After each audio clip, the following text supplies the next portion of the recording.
Chapter 3, Sloka 3. Shri Bhagavan Uvacha. Shri Bhagavan Uvacha. Shri Bhagavan Uvacha. Lokesmin dvivida nishta. Lokesmin dvivida nishta. Lokesmin dvivida nishta. Pura prokta maya naga. Pura prokta maya naga.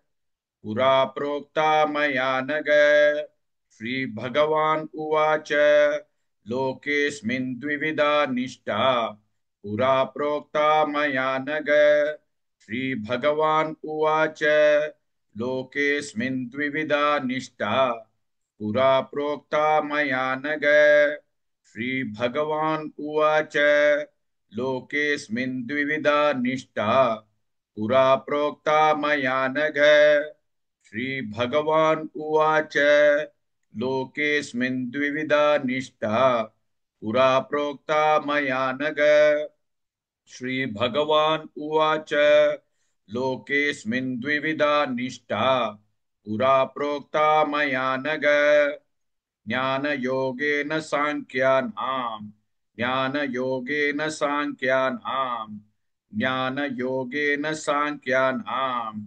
कर्मयोगेन योगिनां कर्मयोगेन योगिनां कर्मयोगेन योगिनां ज्ञानयोगेन सांख्यानां कर्मयोगेन योगिनां ज्ञानयोगेन सांख्यानां कर्मयोगेन योगिनां ज्ञानयोगेन सांख्यानां कर्मयोगेन योगिनां ज्ञानयोगेन सांख्यानां कर्मयोगेन योगिनां ज्ञानयोगेन सांख्यानां कर्मयोगेन योगिनां श्री भगवान उवाच लोकेस्मिन् द्विविधा निष्ठा पुरा प्रोक्ता मया नघ ज्ञानयोगेन सांख्यानां कर्मयोगेन योगिनां. Please like and share this video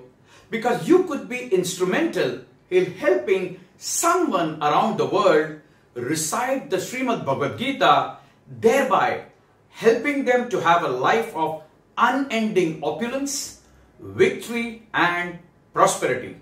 This is mentioned in chapter 18, Sloka 78. Yes, don't forget to buy my book, Leadership Can Be Child's Play. Namaste.